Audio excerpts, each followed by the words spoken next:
Yes, very welcome back. Look, she just popped there from her exercise video. Here, look at her. Ailish Brosnan, hello. Ailish, good morning. Good morning, Derek. She said to me here, said, Derek, I can't go on screen, I have no lipstick on. My lovely Healthy Ireland dress as well. Very prepared. Absolutely. Some lovely exercise. Yeah, and following on from Rob was go hell for leather, Rob and Mary and the kids, and you were just like, just take a little step back and a little bit of a pause and just kind of work through nice, slow exercise if you don't want to, hit it hard. Absolutely, there's a place for it all, and I love hitting it hard too, Derek. Yeah, as you know, yeah. This lady actually joined me, was it last year? Last summer, I was down, Arndame Roadshow was going around the country, and we ended up in Phoenix, your hometown. We did. And we went for a lovely swim and a run. And we had lots in common into triathlons, both vegan. Yeah. So we had a lovely morning. Yeah, which is great. Now, tell us, obviously, Ballyseedy, and this is our next segment that is coming up, and you are with the health and wellbeing team of Healthy Ireland. I am, yeah. So we've a whole team behind planning this day, and we've Healthy Ireland leads and health promotion and improvement team, and we've just had a fantastic time putting this together, and it's been lovely to get a real variety of sessions in there. That's what we've really enjoyed. So everything from exercise to cooking, and now you're going to see even the gardening, because gardening is a lovely kind of balance in terms of our overall health as well. And as we were saying to Rob there, obviously the weather not great here. It's kind of changed a little bit in Cork, but over the last 2 months, it's been fantastic. Oh, it's been absolutely glorious. I mean, I've spent so much time, particularly in the early days of the lockdown, out in my own garden. I have a polytunnel, and I've dug up about 6 beds going outside now, and 2 more near the house with my lettuces and my herbs. And I love growing lots of my own spinach, my greens. I use a lot of greens in my food, a lot of smoothies, juices. So it's been fantastic to get out and get ahead of it. Usually I'm behind. I'm like, oh, I haven't done anything this year, but this year I'm way ahead of myself. Now, you were telling me, I know we're heading down to Kerry to Ballyseedy. You were telling me you don't have a clue about gardening. No, not in the same way as Bernie and Nathan do from Ballyseedy. They're just experts. It was so lovely. We pre-recorded the session on Tuesday down in Tralee, and it was just so lovely listening to Bernie and her passion for gardening and her knowledge. I mean, I couldn't tell you the name of one flower probably from the other. Yeah. Aside from daffodils and daisies, but yeah, I can manage growing the basics. And to be honest, my green leafies grow themselves. Which is great. I just talk to them and sing to them and water them every now and then. I love the singing part. All right, well, just remember, we do have a lovely Q&A session coming up after this VT, and also we have another hamper to give away at the end of the session. So if you do have any questions, get them into us. And we have Nathan from Ballyseedy. He's the managing director, Nathan McDonnell, and he will be doing a live Q&A session after this VT. But first up, we shall take you down to Ballyseedy, the home of gardening, and here's Bernie Falvey.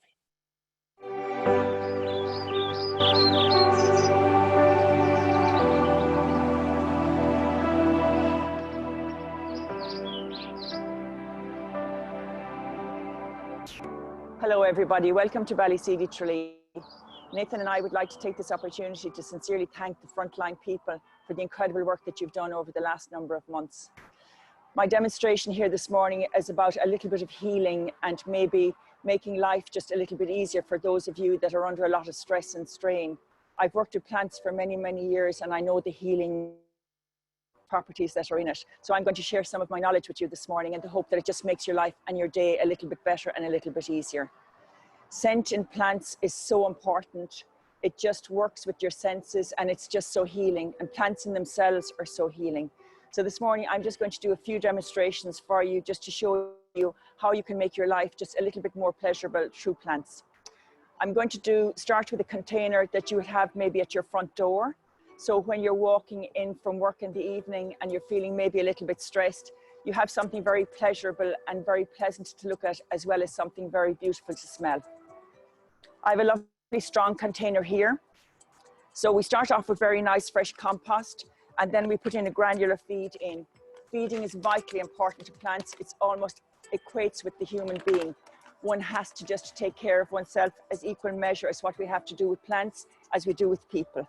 So I've just put in some nice slow release feed in. It's a 6-month feed. It's in granular form, so it's very, very easy. Life doesn't have to be difficult with gardening. It can actually be made very, very easy, and that's our job. I have a beautiful cabbage palm here. Color's outstanding. So I'm just slowly slipping it out of the pot. It's very important the plants are handled with huge respect and honor. This is the root system of the pot. and this has to be taken care of very gently. I find sometimes with customers, they break up the roots of the plant, and that's like cutting the veins in your arm. It's just not the right thing to do. So again, plants, I always say to people, treat them like a newborn baby. So we're going to make a nice little well in the center of our pot, and this is going to be the central part of our plant. I have some beautiful dianthus here, very, very beautiful smell. So again, in the evenings, and you know the way smell can always just invoke a beautiful sense or a beautiful memory. So we're just going to slip these around nicely, taking them out of the pot very, very gently, and fixing them in around our plants.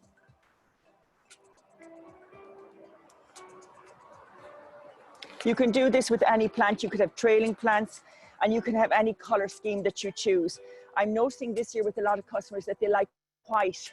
So I've planted this pot already, this lovely green pot here with the lavender and all the white plants around it. And again, there's just a freshness in it. Some people like to mix colors, and some people like to stick with the same. I very much like to stick with the same colors myself. So you can see how pleasurable that will be when you come into your house in the evenings and see your gorgeous pot, or when you're coming out first thing in the morning. I'm just infilling it here with compost. Then we'll just give it a shot of water, and there's your plant. So easy to do it. Gardening is made very, very easy now. It's not difficult anymore. And you can get very established stuff for those of you that haven't done your work up to now because you've been so busy. There are now very established plants available, so you haven't missed out on anything if you haven't done your planting over the last number of months. So there we are, a little shake, a nice watering. Watering is so important. Watering and feed for a human being is so important. It's of equal measure for plants. Plants cannot survive without water, and they cannot survive without feed. There's our beautiful plant. It already has its 6-month feed in it. So all you have to do for the next number of months is enjoy and just give it water maybe once or twice a week. That's our first planter. So we'll just move this guy out of our way. The beautiful thing about the situation that we were in, because we always have to take the good with the bad in life, is many, many parents have spent a lot of time with their children, which they didn't get to do up to now, because they would speak to me about it. Growing has taken off in a very, very big way. So people are now actually growing so much more of their own food. We've really gone back to basics, which is a lovely, I suppose, gift almost, if one could say that, from the time that we had off. It gave us all a chance to just stop up and think about what it was we were doing with our lives. So we have our seeds here. I have parsley seeds here. Herbs are a very healthy way to eat your food, rather than putting salt and putting different sauces on them. If you put your herbs on, and there's so many medicinal properties in so many herbs. So having your own herb garden, and even sending the children out to cut the herbs for when you're to sprinkle on top of your lunch or to make a sandwich with, it's just so important, because kids today think that a lot of stuff just comes from a package in a supermarket. So I'm just going to sow the parsley seeds, very thin seeds. So we will sow our parsley seeds into our lovely window box here. And this will give us an abundance of parsley for the rest of the year. And parsley adds such a lovely flavor to our foods. And again, children love this. This is all part of just bringing your children back into all this work again. So we're on all parsley here. And then I have a beautiful purple basil. Again, basil with tomatoes, if those of you that could maybe grow your own tomatoes with the children. And it's our duty really to teach our children good food. And this is how you can actually do it with them. Lovely purple basil. So you actually will even have a very colorful box in this. Again, put the seed into your hand like this. It's very, very easy to do it, and the return is just enormous. And you will save yourself so much money. So you very gently just catch it, and you just sprinkle your seed in. This is a lovely big box, so we'll be able to put another one in. So we'll have our parsley, we'll have our basil, and we'll put our sage in.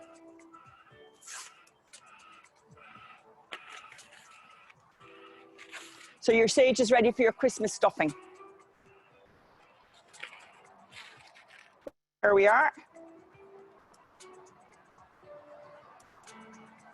Using organic compost and organic feed is vital.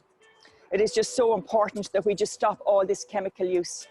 So what we always suggest here in Ballyseedy is feeding all plants, not even just edibles, but feeding all our plants with Brandon seaweed based. It comes from the Atlantic Ocean and it's a superb feed. It has all the extra mineral and trace elements that you don't get in the manufactured feeds. Any plant will survive if you're liquid feeding with that.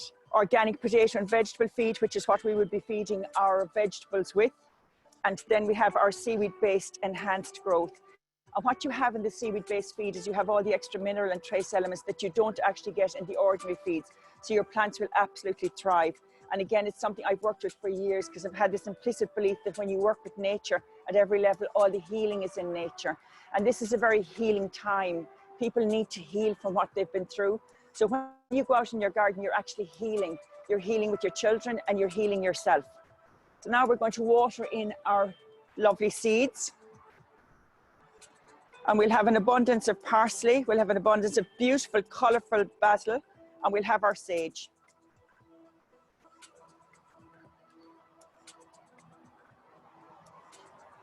There we are. That's our herb box done. This is our sage plant, which we have just sown. Sage, along with all the other herbs, are very, very medicinal, particularly for those of us in our middle age. Taking sage tea is a very, very healing one. Bay trees, not only are they beautiful to look at, and you can get them in standard sizes, you can grow them in bush, very, very hardy for us. Luckily enough, here in the western fringes of Europe, they grow really, really well. Beautiful in cooking, particularly if you're one of those people that likes to boil your own ham, which I do. I love to put sage leaves in. It just gives it that extra lovely kick and takes the salt out of it. Many, many other reasons as well. Bays can be put into many, many recipes. And this would be my all-time favorite. It's a prostrate rosemary. It's actually a horizontal form of the upright rosemary. Again, grows amazingly well in coastal sites, in extreme coast, beautiful in containers. Any of these can be put into containers. I would find that some people don't want to spend money on the likes of this, but you can also have very, very beautiful containers with just these herbs in them, and maybe just put violas around. And violas are edible, the flowers, and they're just so pretty. So you could have these inside in your container, and you could have lovely violas outside along by the edge. This has the most beautiful blue flower, and again, it makes a lovely tea. So our herbs definitely are something that we have to consider. I'm now going to do a hanging basket because it's hanging basket time. Very, very easy. There's no secrets to it. Again, it's all the same principle. Putting in your slow release fertilizer, and that just makes your life very, very easy. Mixing it in very nicely. With your hanging basket, you just decide on your color scheme, and then you just work it around. You always have a central one. And I love geraniums because they never let you down. They just flower and flower and flower. Just going to make a nice well in the center. Again, I'm handling it extremely gently. I'm not handling the roots, I'm handling it just very gently by the neck. So that's in the center. And then we just build around it, deciding what color scheme you want.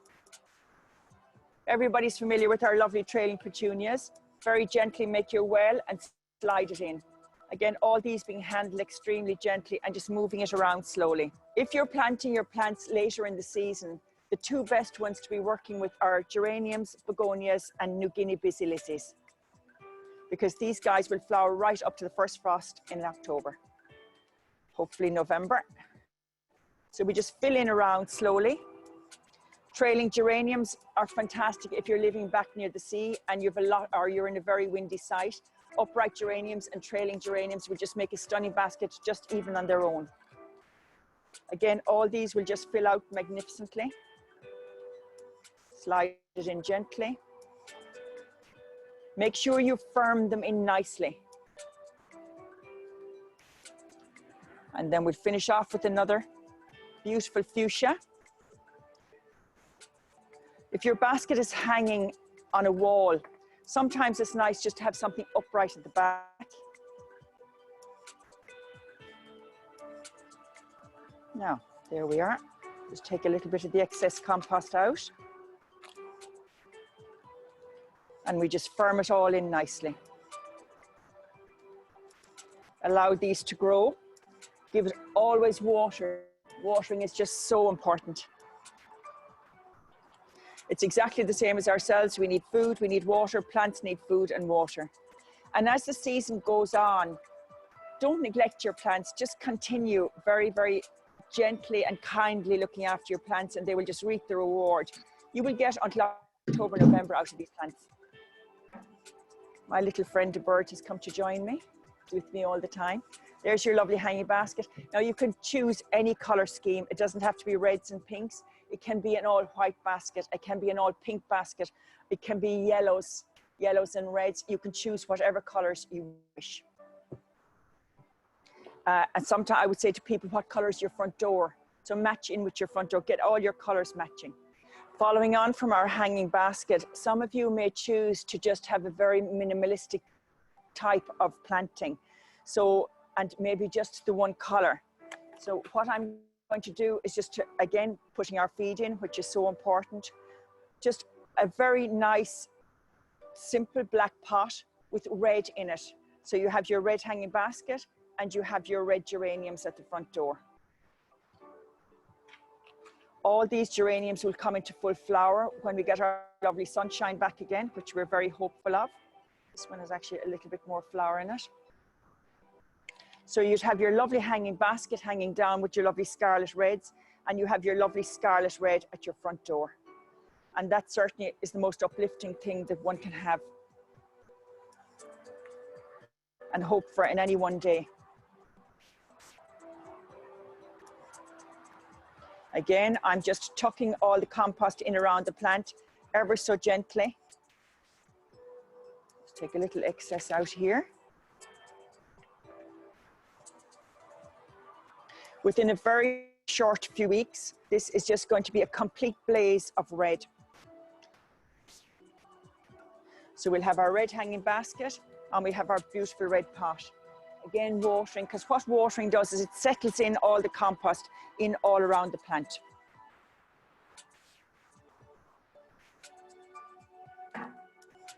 And red is just such a striking color. Now that we've created something beautiful for ourselves as we're entering our homes or leaving it with our lovely scent and our lovely color, we have to look after the inside of our homes as well, because that is of equal importance and equal measure. I have a beautiful citrus plant here, which is indoor for the winter months, and then it can be taken outdoor for the summer months. You can actually grow your own kumquats and you can grow your own lemons for that lovely gin and tonic that you treat yourself to around Christmas time. The magic and the beauty about these plants is they're actually quite hardy, but around in the months of September, October, before it fruits, every plant will flower before it fruits, and the scent of this will absolutely fill a room.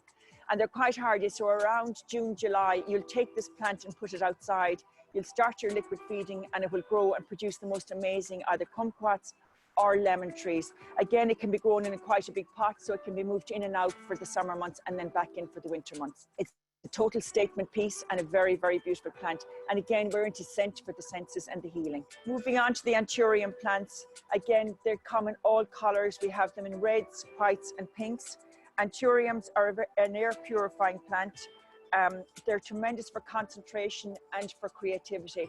They would be very good as a lovely gift for somebody in an office. Colors outstanding, very, very easy plants. They don't like full sun, so you keep them in a nice shady spot, so office situation would be ideal. Moving on to our aloe veras, I'm sure most of you know the healing properties that are in aloe vera. They're the most outstanding plant. They will heal almost every skin, insect bite, whatever situation, burns. We had a situation recently where a cup of coffee was spilled in one of our staff. I had a plant, rubbed her entire hand, and within 3 or 4 hours, her hand was completely healed. Beautiful plants, very, very easy, ideal kitchen plant. Every home should have one because it burns. And acne for children, my little grandson suffers a bit from it. I rub it on him all the time. They're just such, again, we're into the healing plant. Moving on to our orchids. So we have our kitchen plant, we have our outdoor plant, we have our office plant. Orchids work really, really well in bathrooms. And why shouldn't our bathrooms be as beautiful as every place else? And again, they come in every color, variety, stunning, extremely easy plants. Some people work very well with orchids and other people seem to think that orchids are difficult.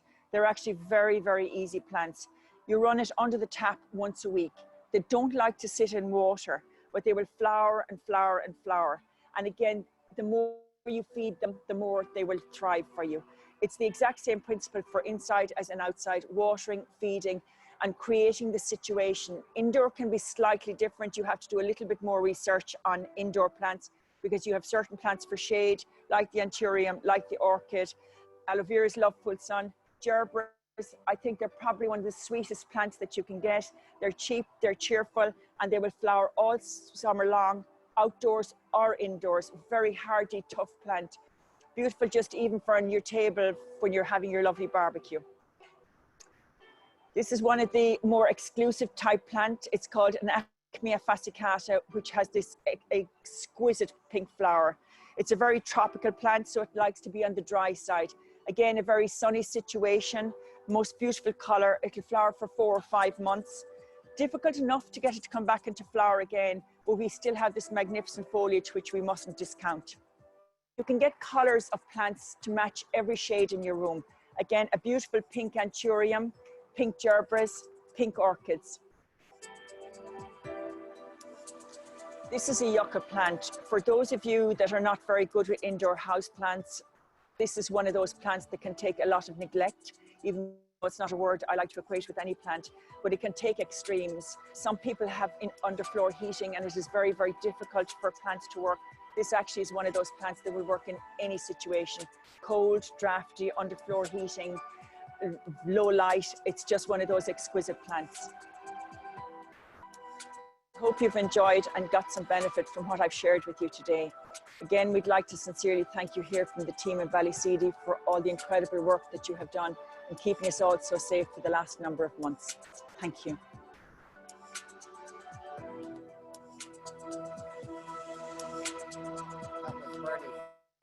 Ballyseedy Home and Garden Centre in Tralee. Of course, that was recorded on Tuesday, and a big shout out to all the team down in Ballyseedy. I've been there before myself a couple of years ago. It's absolutely fantastic. If you are up in North Kerry, do be sure to swing down or swing up and say hi to them. And even you can shop online as well. Check out their website at ballyseedy.ie. Now, we of course want to to keep those questions coming into us right across this lovely gardening session, and we have another beautiful hamper to give away. I'm getting the questions here in front of me, so keep them coming into me over the next 10 to 15 minutes. And next, we're going to cross over from Cork to the Kingdom, and we're heading to Tralee next, up to North Kerry. And we're going to have a chat and a quick Q&A session with Nathan McDonnell, who is Bernie's son. Hi, Nathan. Hi, Derek. How are you? Good to see you guys. How are you? Very good, thank you. Do you know what I've done now? I've learned a lot in Mum's session, and I've already spotted that you have a gerbera in the corner of the picture. Brought a little bit of colour in for you guys. See, we're learning. Guys, just to echo Bernie's sentiments there in terms of all the great work the HSC have done. Look, we'd like to all from Ballyseedy here, offer. It's been fantastic. You've done incredible work, and keep up the great work you're doing. And we're delighted to participate in this today. So good stuff. And thank you so much for your time, and Nathan, thanks for joining us here this afternoon. First up, just to go back to the gardening VT. By the way, your mum's great. I love your mum. She's very her energy flow is gorgeous, isn't it? Yeah, she's very enthusiastic, Derek. She's great in terms of plants, and like that's her life. She grew up in a garden centre. My great granduncle had a garden centre, so it's in the family. And you know what, gardening, just talk before we kind of get into the Q&A, like for those people who aren't mad into fitness or who don't want to be on the go all the time, gardening is just a great way to just take your foot off the pedal and, spend quality time with yourself, isn't it? And particularly over the last couple of months, I suppose the one upside of this is that during the whole pandemic, at the start of it at least, the weather was fantastic. So gardening just exploded. We'd have a big food business as well, Derek, but the garden side of it particularly has, I think we're trading up about 36% on the retail at the moment, and that's down to, I suppose, a whole new demographic of people now gardening, which is great. There's people gardening now that have never gardened before, and we're hopeful that will continue now as we go forward as well. Traditionally gardening would have been associated with, I suppose, an older demographic, an older clientele. But now you have people from 20 years of age out buying seeds, buying bulbs, buying plants, and it's just great. So look, keep it up. The weather, as you can see, is you can't see it here. My window's blocked off, but the weather. Is the weather nice in Kerry this morning? Today, but it has been amazing here, the same as the rest of the country. You know what, Nathan? We're hoping.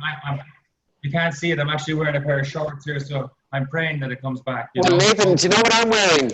I'm wearing a pair of flip-flops. Look. I'm the pair of flip-flops over here. The weather's holding okay. down here in Cork. And funny enough, talking about gardening. Can you hear me okay? I can hear you perfectly. I do like gardening, but it's my first time I planted tomato. I'm growing tomatoes at the moment. First time ever. And I'm loving it. Yeah. So like it's a great time for people to get out and about, get into your garden and get creative. Yeah. Yeah, and you know what, Derek? We actually have tomatoes growing in hanging baskets at home, the small little cherry tomatoes, and they're just incredible. The same as strawberries. I think actually a lot of people don't do that. They don't put them into hanging baskets and grow them from a height, but they tend to. There's nothing better, I suppose, than walking through your kitchen and picking a few fresh tomatoes off a hanging basket, hanging off a window. So it's it's good. It's great. Which is lovely. Now we have some questions coming in, and guys, keep them. Yeah, I can hear you perfectly. We have you have me here now. You okay? Yeah, sorry, I'm having a technical trouble here. That's the joys of any Kerry lads. The Wi-Fi is always unstable. I might actually move to a different room, Derek. Is that okay? I think I'm. Well, you move. You move. Yeah. You do your thing, and just for once. You skip out there. I'll sit here. That's what I'm good at. That's the joys. You go and do your thing. So just a reminder, guys, we want you to get involved in the conversation online. Whether you're on Twitter, you're on Facebook, you're on Instagram, it's #HealthyIreland. So stay with us right across the next couple of hours. Of course, we're with you until 3 p.m. This afternoon. And we have a hamper to give away for every session. So everyone who takes part in a session is going to win a hamper. And also we have the #WELLdone HSE, because guys, you've done absolutely fantastic work over the last 3 or 4 months, keeping us all safe and sound. So a big debt of gratitude to all our frontline staff in Cork and Kerry.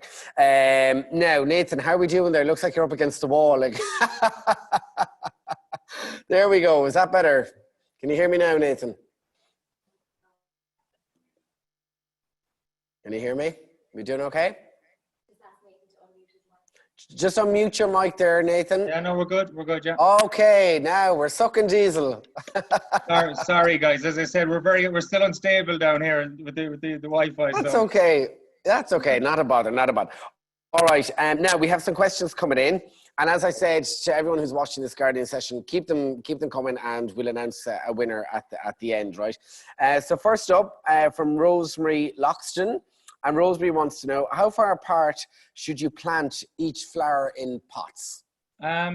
Look, I suppose, Rosemary, that's a good question, because a lot of people tend to, when they're planting either hanging baskets or window boxes, maybe only go with 3 or 4 plants. And whilst that's fine as the plants develop out, it tends to, we tend to put in a few more. So in terms of centimetres, anything as close as sort of 15 to 20 centimetres apart, depending on the bedding plant.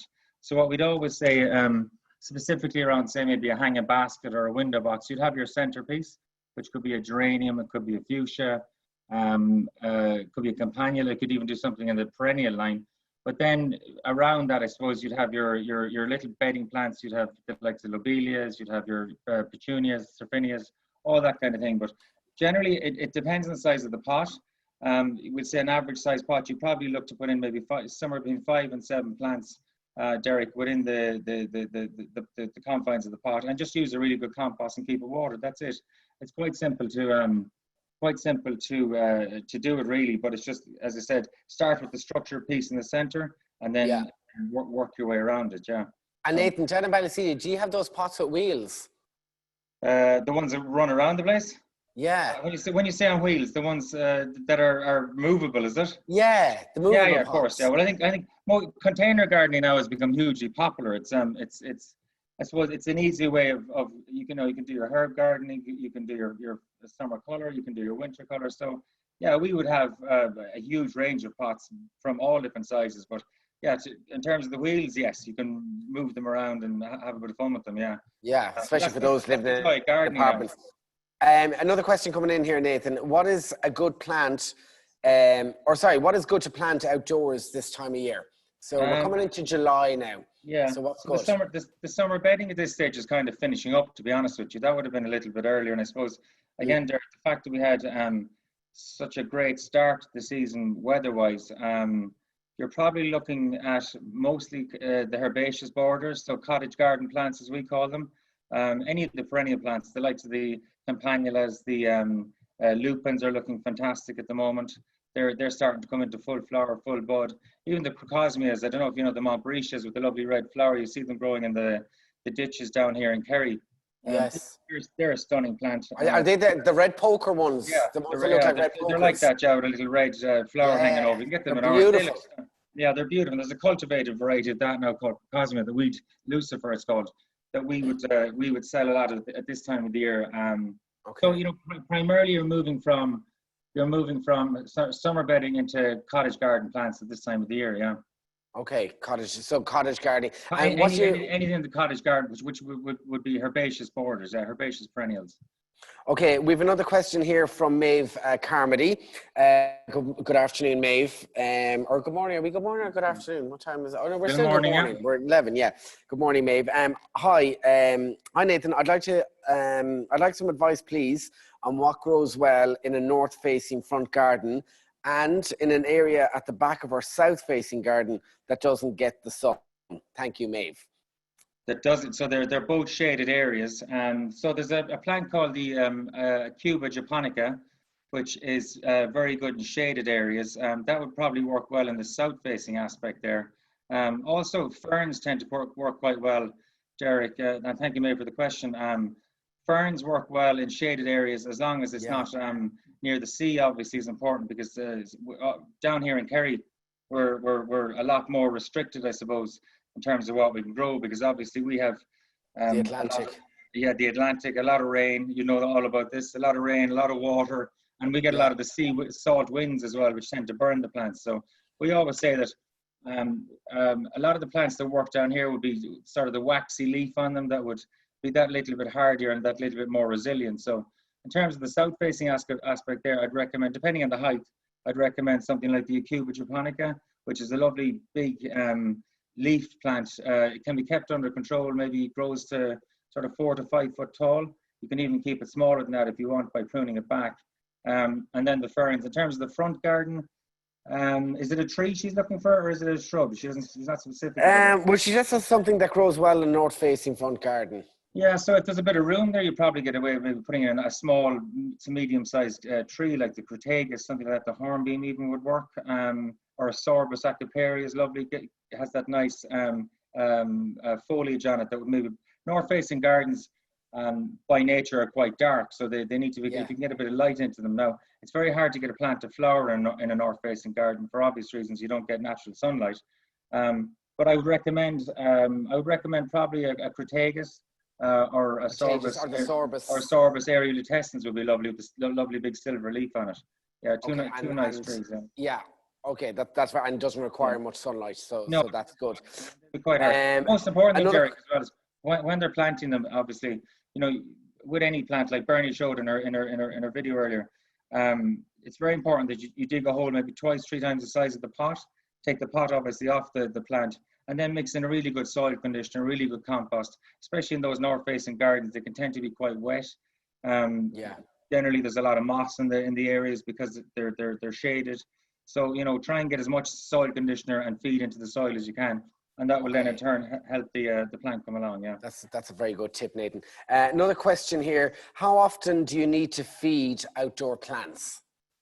We use, I think Bernie showed a bottle of the brand and seaweed iron that we use a lot of, not just to promote a local product, but it is very good. Nationally, in any of the good garden centres, you get any of the Westland range is very good, which is either slow release fertilizer in granular form or fertilizer in a liquid form. So you really want to be, the most important thing actually, believe it or not, is to water a plant before you feed it. Because if you put say, for example, Brandon seaweed iron straight onto a dry plant, because of the high iron content in it, it can actually burn the root system of the plant and affect the whole structure of the plant throughout the summer period. And especially if it's a summer bedding plant, it'll probably find it difficult to recover from that. So we'd recommend water the plant first, and then apply your feed probably about an hour later, so that the plant is actually moist and the root system can absorb in the feed.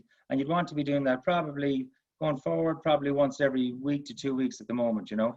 In terms of your tomatoes and all that, you probably want to be doing that weekly at this stage, because at this stage, the thing with compost is the size of the pot is only so big.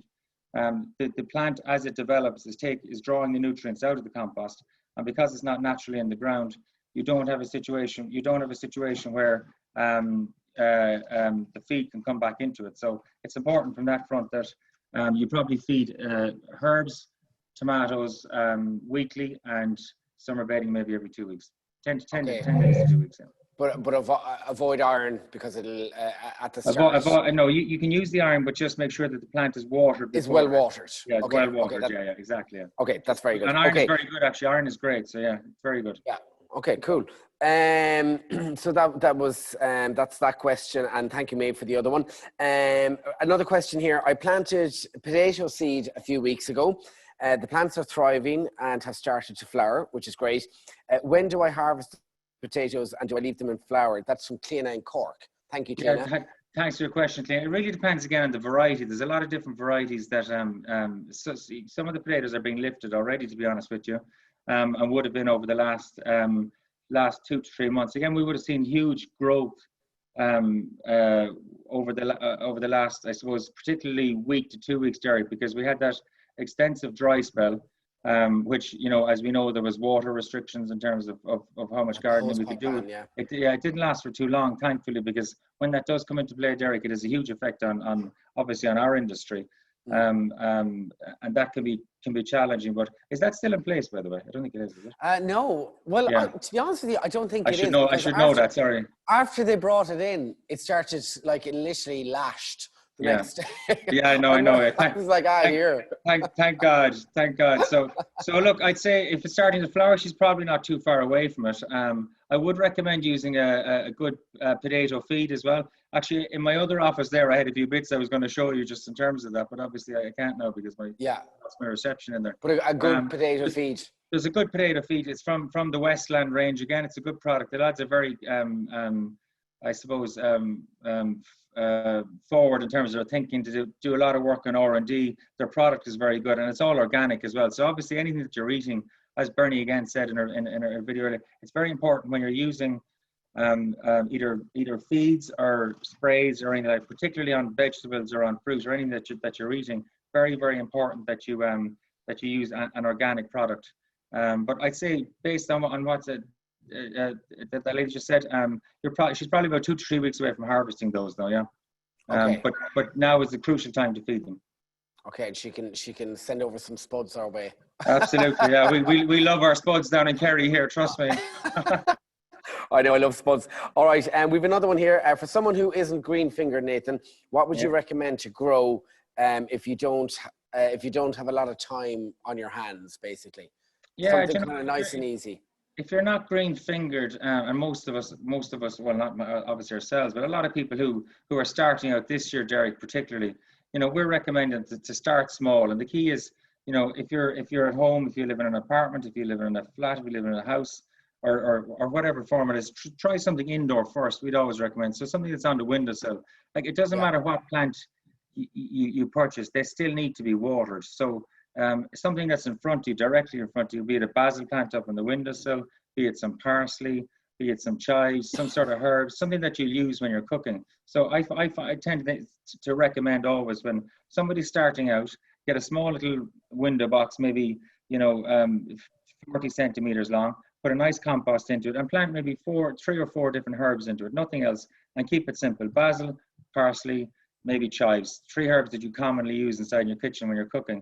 And every time, even when you're going for a glass of water at the sink, all it takes then is just to throw a little glass into the window box in front of you. So that way it's in your mind all the time, you're looking at it. So, you know, for container gardening, as we spoke about a minute ago, is very, very fashionable now, because, as you said, you can move them around, they're interchangeable. they go with the seasons. You've got spring, summer, autumn, winter look, you know, and you can have, once you have your centerpiece in there, whether it's a lollipop tree or a cone or something like that, you know, you can do your lovely lights on it at Christmas time, do something with Halloween with them, you know, and then just around that, you can create your little, your summer color, your autumn color, your winter color. So, you know, container gardening is key in that front. And for someone who's a complete novice starting out, start out with a little herb box on your windowsill. And I think that's nice because you always, like if you are cooking and you said it's on your kitchen windowsill, you can just grab the herbs. Like it becomes, you know, the plant becomes a part of you almost because you know you're going to eat it. You know, so you have to look after it.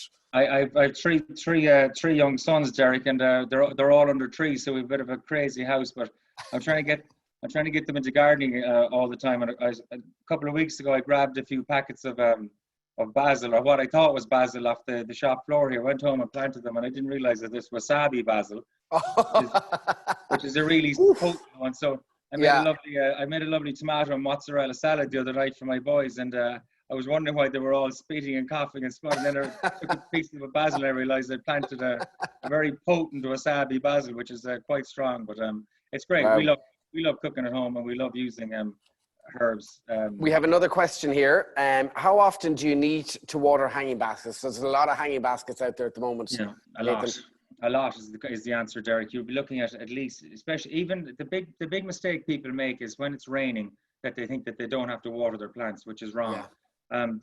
You need to water. It doesn't matter if it's pouring rain outside. You still need to water your hanging baskets at least 2, 3, 4 times a week, depending on how hot it is. Wow. I'd certainly say, depending on the size of the basket, you can actually, I find actually, if you put your hand underneath the basket and just push it up, if the basket is bone dry, then obviously it needs to be watered. The most important thing is consistency with watering.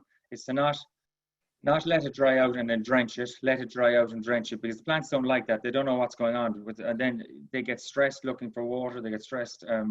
So keep it constant. The number one key: be consistent and do it. Definitely every second day at the moment. Very, very important for hanging baskets. Yeah, it is funny because sorry, to go back to the. No, I was saying that because they obviously are elevated. So you just and then when it does rain, you just forget. Yeah, you just think, gosh, you hear they're getting a good sup of water there. Yeah, and that's any planting, guys. Even if it's anything in containers at the moment needs water. Trust me. Even if it's raining outside, which it is here, it's pouring. It still needs a lot of water. And the other thing, if you're planting new plants in the ground at the moment, or if you have done that over the last couple of months, then again, very important to keep those watered as well. Okay, Nathan, another one here coming in from Debbie Murphy. Good morning, Debbie.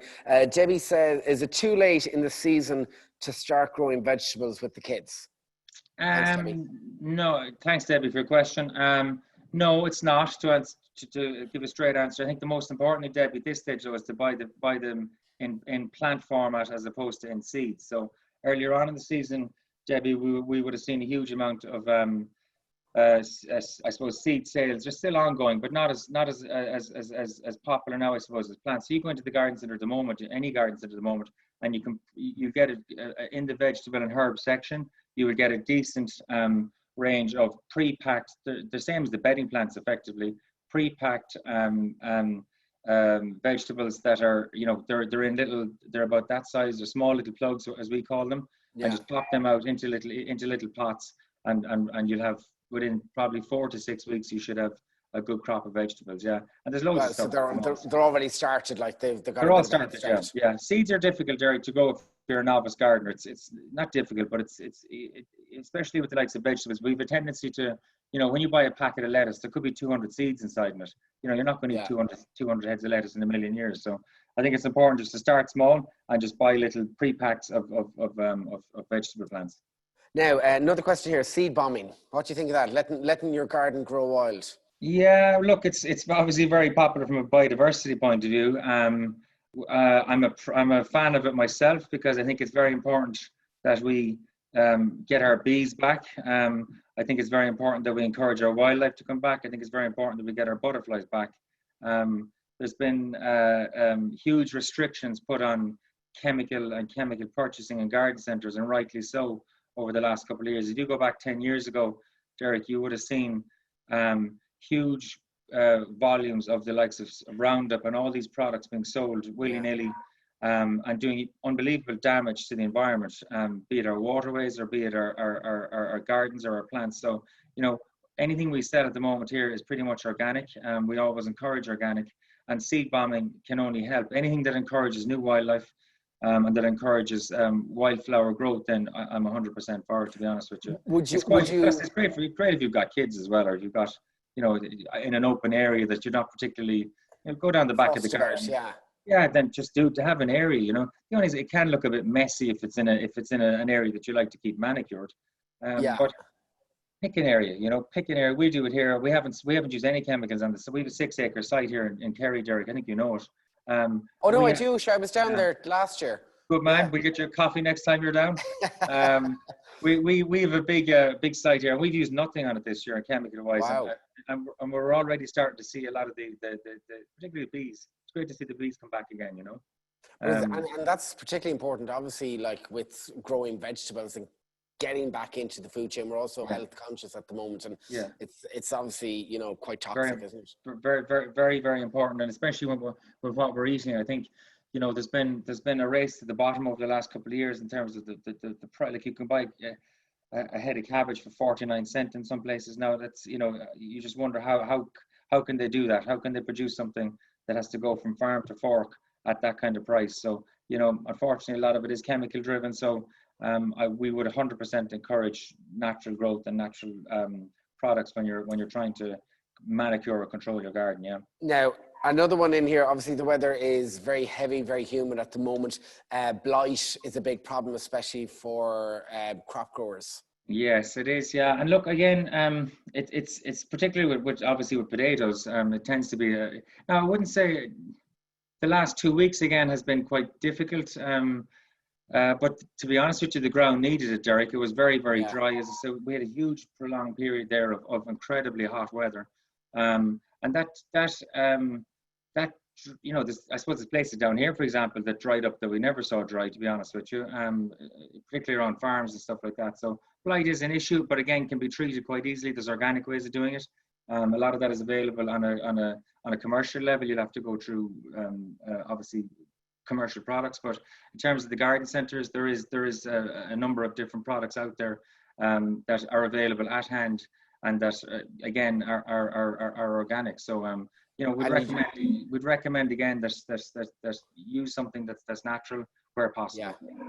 And obviously you have to find a kind of a window for your spraying. So that's absolutely, yeah. And the key is, I suppose, when you're doing that, is that, you know, today is not a day for it. It's windy and it's wet.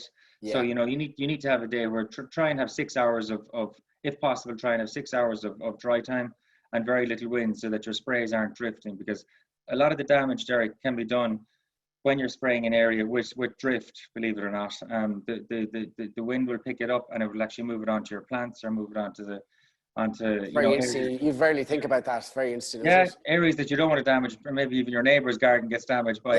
I had a situation a couple of years ago. We would do a lot of landscaping as well, and we were spraying a garden. At the time, it was a chemical.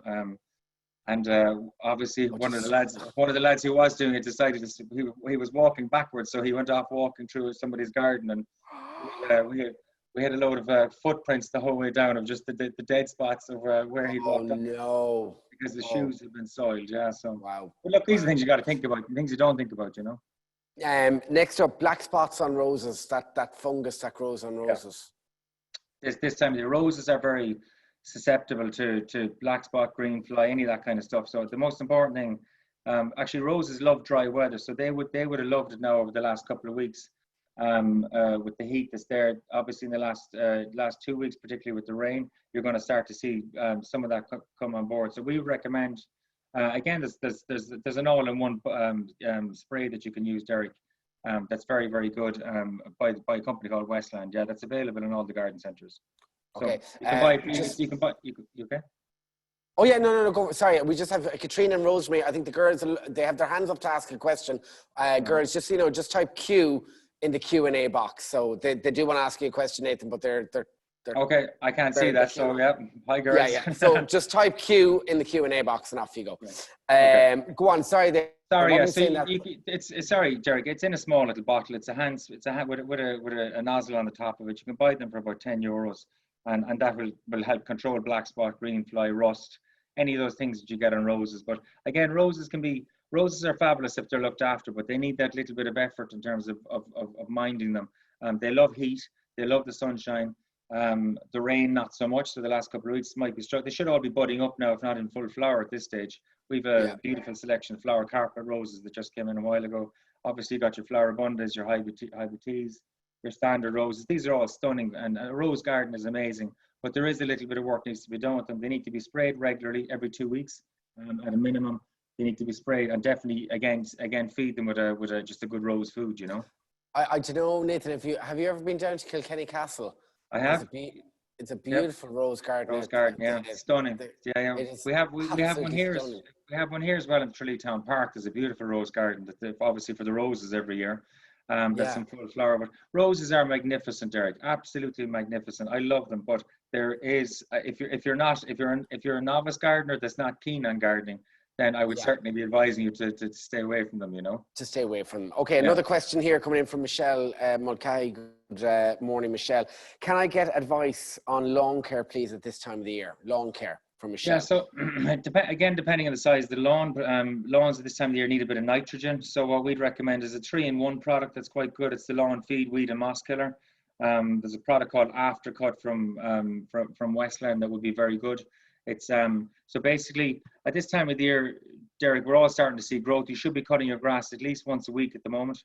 Very, very important that's done that you're doing that. And regular, consistent growth. If you look at any of the golf courses, for example, and look at how flush those greens are, you know, they're using products regularly that are high nitrogen content to get that rich green look on it. But the most important thing is regular cutting, believe it or not. So whether you're mulching or whether you're cutting, you need to do that absolutely on a weekly basis at the moment. And then I would recommend something like a 3-in-1 to promote growth and also restrict any moss or dandelion growth or leafy weeds that you might have on the lawn. Okay, we have another 2 questions, hopefully. Is there an eco-friendly weed killer that you can use? Did you mention that earlier on? Yes, sorry. There is, yeah. There is indeed, yeah. I don't know the name of it off the top of my head, but there's a few different types. We have one type. It's a 1 litre bottle, Derek, that's in a spray format, like a squeezer bottle, and we have another type that's in a 5 litre format, which is quite big. That can be diluted down 10 parts water to 1 part product. If I can actually post that up afterwards, if you want, or I can write it into. Is there somewhere I can put that? I'm sure you can put it in under the feed. Yeah. There is an eco-friendly product that you can buy. Yes, that we recommend and use all the time ourselves. Do you have it up on your website? Is it up on your website? We have a new website. Would you believe we have a new website going live? Actually, Derek, we're supposed to go live Friday. We had a few sods law, but we had a few clunky issues around the web shop. So we should have that live by Monday or Tuesday. All going well. It was supposed to be ready for this. I know our time is up here. Roisin, very quickly, Roisin Hudner, this is 30-second answer on this. What do you have in the pots as well as compost? Is it soil and compost to mix? Is it? Yeah, again, it depends on what you're growing. You can add grit into it if you need something that's free draining. You can add soil into it if it's a bigger plant so that the compost doesn't absorb up the water. So for something that's maybe like a pyramid box, you know, the nice big pyramids, the boxes plants. You'd use some soil and some grit, and then add in some slow release fertilizer. So 3 products really. You've got your compost, which is the most important component. Make sure it's a really good compost with maybe something like a slow release fertilizer in it. The 3-in-1 multi-purpose John Hines is very good. We add in some small bit of compost or grit depending on the plant, and then just some of the slow release fertilizer. Okay, perfect. You've been very popular. I mean, so many questions, Nathan, which is great to see. Can I just say a big shout out to your mum, Bernie, for that lovely VT we had earlier on. Our time was nearly up. We want to say our winner of the hamper in this section is Cathal Keohan. Cathal, if you're with us, thank you so much for being with us on this session. We have the poll coming up now. We want you to fill out the poll very quickly. So just fill it out there in front of us. I think we rate from 1 to 5, is it? 1 to 5. So just while we finish out. You have the website up and running on Monday, is that right? But no, it's up and running at the moment, but we have a new one coming up, that's all, yeah. So. Okay, and can people actually purchase online? Can people they shop will online? be able to, yeah. They will be able to, yeah, definitely. Wow, it's a new way. Well, as I said, we've had a few clunky issues with it on Friday, but we're nearly there. But it's been a lot of work, a lot of effort, but it's good. Listen, keep up the great work, guys. Okay, well done. Thank you. And Nathan, thank you so much for your time here today. We really, really appreciate it. Okay.